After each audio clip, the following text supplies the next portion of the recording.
Republicans have been playing political football when it comes to immigration. Now they're upset that President Joe Biden has issued a drastic new immigration order that restricts asylum claims along the border. Here's how it works. I'm Tyrone Bowman. This is Tyrone Bowman Tonight. According to CBS News, President Biden on Tuesday unveiled new executive action authorizing U.S. immigration officials to deport large numbers of migrants without processing their asylum claims, announcing what is arguably the most restrictive border policy by a Democratic president in recent history. Mr. Biden's aggressive move suspends the processing of asylum claims between official entry points along the southern border, allowing U.S. authorities to move more quickly, reject, and deport migrants who enter the country unlawfully. If an individual chooses not to use our legal pathways, if they choose to come without permission and against the law, they'll be restricted from receiving asylum and staying in the United States, the president said in remarks at the White House. The partial ban on asylum claims will take effective at 12:01 a.m. Wednesday. Regular asylum processing will only be restored 14 days after the Secretary of Homeland Security determines that the weekly average of daily illegal border crossings has dipped below 1,500.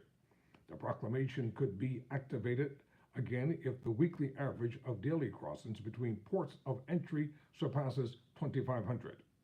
To the dismay of migrant advocates, the systematic policy change attempts to upend U.S. asylum law, which allows migrants on American soil to request humanitarian protection, even if they cross the border illegally. But Biden's administration officials have argued the asylum system is buckling under the weight of over 3 million pending applications, incentivizing migrants to come to the U.S. because it takes years to decide their cases. Mr. Biden made the policy changes through a presidential proclamation that temporarily suspends the entry of most migrants at the southern border, which is, and I want to insert this, which has been a point of contention that the Republicans have been trying to use as a drum instinct for the upcoming presidential election. That's called deflecting from the main issues. The Department of Justice and Homeland Security published a regulation to implement his directive. Wow. Quote, I must exercise my executive authorities to meet the moment.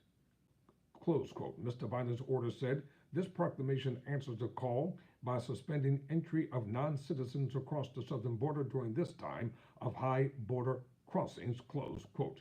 Migrants who cross the U.S.-Mexican border between legal entry points where the order is in effect will be barred from asylum and immediately removable to Mexico or their home countries. Officials who previewed the move said the administration, one official added, plans to carry out those deportations in a matter of days, if not hours.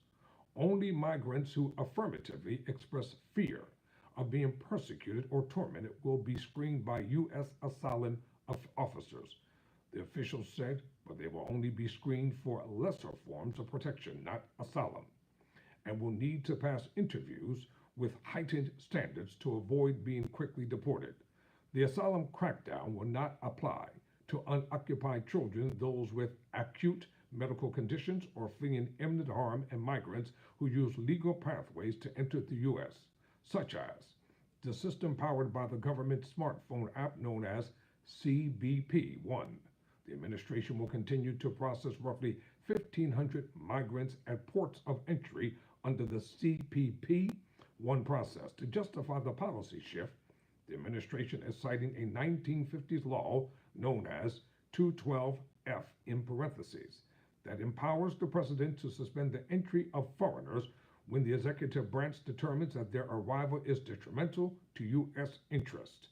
That same law became infamous under the Trump administration, which invoked it to sharply restrict legal and illegal immigration, including travel from certain Muslim-majority countries. The American Civil Liberties Union said it will challenge Mr. Biden's actions in court. We intend to sue. A ban on asylum is illegal just as it was when Trump unsuccessfully tried it. Lee Gerlert, a top ACLU attorney, told CBS News. Officials said the partial asylum ban applies to so-called extra-continental migrants such as those from China, who have been journeying to the U.S. border in record numbers in recent years, but they did not say Mexico had agreed to take them back, raising the specter that some migrants will still be released with court notices since certain countries, including China, limit or reject U.S. deportations. Mr. Biden's policy is molded after one of the pillars of a bipartisan border security deal that failed twice in Congress due to widespread Republican opposition, giving administration officials an opportunity to argue they are acting unilaterally on one of America's top concerns in the absence of congressional action. The proclamation lays the blame for the problem squarely at the feet of lawmakers. The current situation is also the direct result of the Congress's failure to update an immigration and asylum system that is simply broken and not equipped to meet current needs, he said. While my administration has vigorously enforced the law within the constraints imposed by the existing system, the statutory framework put in place by the Congress is outdated. In his remarks, the president said he was moving past Republicans' obstruction and using the executive authorities available to me as president to do what I can on my own to address the border. Frankly, I would have preferred to address this issue through bipartisan legislation because that's the only way to get the kind of system we have now. That's broken, fixed, he added.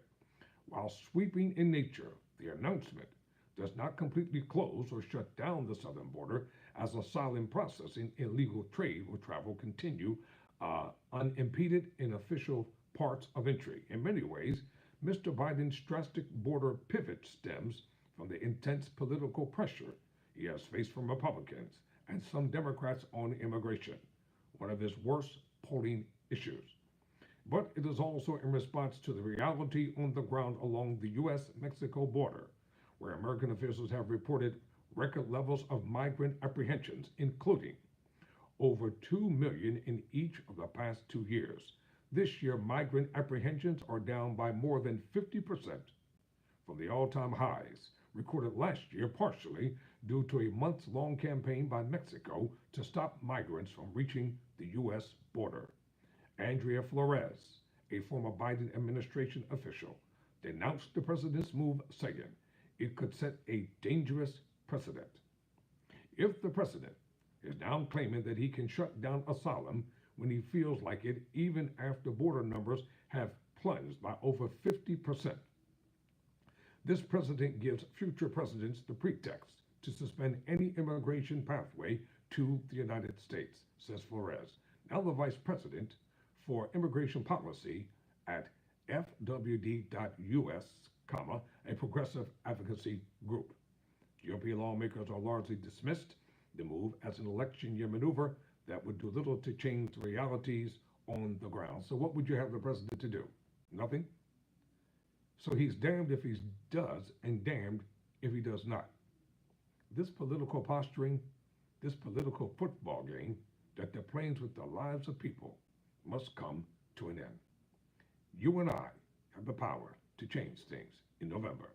President Biden's executive order is nothing more than a desperate political stunt to try and stabilize his plummeting poll numbers, kind of like Trump, right? Since it's the poll numbers game, why wouldn't he want his poll numbers to go up? Since you all think everything is so rigged, personally, I think that the polls are rigged when it comes to Donald Trump. Rigged, falsified, illegal posters. And you and I know that when these posters are conducting polls, they never talk to black people. They only talk to white people. They don't talk to anybody except white folk. So they're racist and biased in nature. I'm Tyrone Bowman. Never surrender. Never quit.